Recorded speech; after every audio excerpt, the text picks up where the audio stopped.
Halo teman-teman semua, kembali lagi dengan kami kelompok 6 yang akan memberikan video pembelajaran tentang pengawasan dan pengendalian organisasi.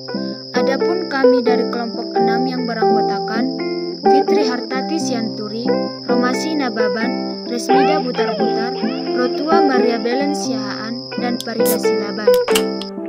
Baiklah, yang pertama kita akan membahas tentang pengertian pengawasan. Pengawasan adalah proses dalam menetapkan ukuran kinerja dan pengambilan tindakan yang dapat mendukung pencapaian hasil yang diharapkan sesuai dengan kinerja yang telah ditetapkan tersebut. Atau, controlling is the process of measuring performance and taking action to ensure desired result. Pengawasan adalah proses untuk memastikan bahwa segala aktivitas yang terlaksana sesuai dengan apa yang telah direncanakan, atau the process of ensuring that actual activities conform and planned activities. Beberapa istilah asing mengenai pengawasan, yaitu yang pertama ada controlling atau control atau sering kita sebut dengan pengawasan. Yang kedua ada evaluating atau evaluasi. Yang ketiga appraising, dan yang terakhir ada correcting atau koreksi dalam arti penilaian.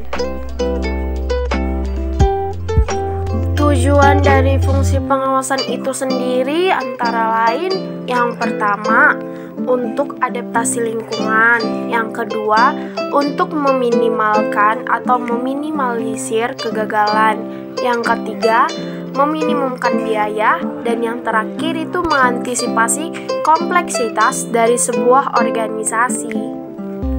Oke, kita lanjut ya teman-teman.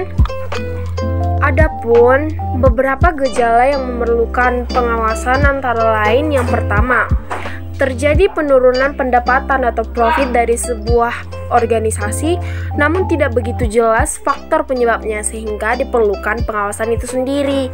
Yang kedua, adanya penurunan kualitas pelayanan atau teridentifikasi dari adanya keluhan dari pelanggan-pelanggan. Yang ketiga, adanya ketidakpuasan pegawai atau teridentifikasi dari adanya keluhan pegawai, produktivitas kerja yang menurun, dan lain sebagainya.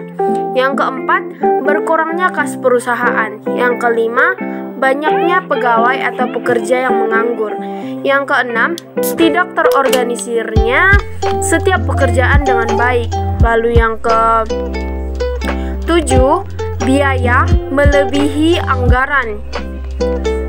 Dan yang terakhir, adanya penghamburan dan inefisiensi. Maksudnya adanya suatu ketidakjelasan atau ketidakefisienan suatu kerja dalam suatu perusahaan. Beberapa faktor yang terkait dengan pengawasan dalam bidang sumber daya manusia diantaranya yang pertama, penerapan employee discipline system. Artinya, adanya suatu penerapan disiplin, sistem penerapan disiplin bagi tiap pekerja dalam sebuah organisasi. Yang kedua, adanya career path atau jalur karir dalam setiap organisasi. Yang ketiga, pemahaman manajer atas motivasi, kepuasan, serta gaya kepemimpinan yang diterapkan dalam sebuah organisasi. Mempertahankan atau memelihara fungsi pengawasan. Yang pertama, sistem pengawasan tradisional atau traditional control system. Yang kedua, sistem pengawasan yang berdasarkan komitmen atau commitment based control system. Sistem pengawasan tradisional atau traditional control system. Sistem pengawasan tradisional melibatkan kegiatan monitoring yang bersifat eksternal. Kinerja pegawai akan diawasi oleh atasan para pegawai. Kinerja keuangan akan diawasi oleh orang-orang yang berada di luar bagian keuangan yang bertugas untuk melakukan pengawasan dan penilaian terhadap kinerja keuangan. Terdapat 3 pendekatan dalam sistem pengawasan tradisional. Yang pertama yaitu pengawasan diagnostik atau diagnostic control. Pengawasan diagnostik adalah pengawasan yang dilakukan oleh manajer, di mana setelah standar ditetapkan, manajer melakukan pengawasan dan penilaian apakah standar telah dicapai ataukah belum. Sekiranya belum tercapai, maka manajer kemudian berkewenangan untuk melakukan diagnosa atau faktor-faktor yang menyebabkan standar belum tercapai, untuk kemudian mengambil keputusan yang terkait dengan upaya untuk pencapaian standar sesuai dengan semestinya. Pendekatan yang kedua yaitu pengawasan berdasarkan batasan-batasan atau boundary control. Pengawasan berdasarkan batasan-batasan yaitu pengawasan yang dilakukan melalui penetapan aturan atau prosedur yang dengan aturan dan prosedur tersebut keseluruhan anggota dan pihak yang terkait dalam perusahaan akan menyesuaikan diri dengan aturan dan prosedur tersebut dalam menjalankan seluruh aktivitas terkait dengan perusahaan. Pendekatan yang terakhir yaitu pengawasan interaktif atau interactive control. Pengawasan interaktif adalah pengawasan yang dilakukan oleh manajer yang secara interaktif dan terus-menerus melakukan komunikasi dengan pegawai secara personal mengenai berbagai hal yang terkait dengan pekerjaan yang dilakukan.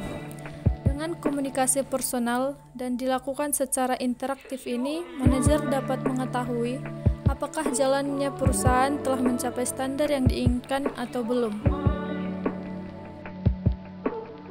Baiklah, selanjutnya saya akan menjelaskan tentang sistem pengawasan yang berdasarkan komitmen atau Commitment Based Control System.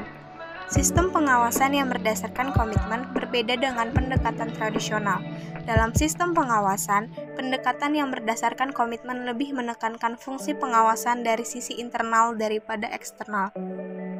Pengawasan lebih ditekankan pada faktor internal dari setiap individu pekerja. Introspeksi diri dalam hal ini lebih dominan dalam menjalankan fungsi pengawasan daripada pengawasan eksternal. Berbagai pendekatan bisa dilakukan dengan membangun sistem pengawasan yang berdasarkan komitmen ini, di antaranya dengan menerapkan suatu sistem keyakinan tertentu dalam budaya kinerja perusahaan atau melalui berbagai upaya yang memaksa pegawai untuk membiasakan diri dengan tanggung jawab dan introspeksi diri. Di antaranya mungkin dengan memberikan kepercayaan dan kewenangan dalam berbagai jenis aktivitas yang diberikan kepada para pegawai. Dengan demikian, diharapkan para pegawai akan terbiasa untuk berinisiatif, inovatif, tanggung jawab sekaligus juga melakukan koreksi terhadap diri sendiri atau introspeksi diri sekiranya ada berbagai penyimpangan yang mungkin dilakukannya. Baiklah, sekian hasil presentasi dari kelompok kami, kelompok 6. Jika kami ada kesalahan kata atau penyampaian materi, kami mohon maaf. Terima kasih atas perhatiannya teman-teman semua. Selamat siang.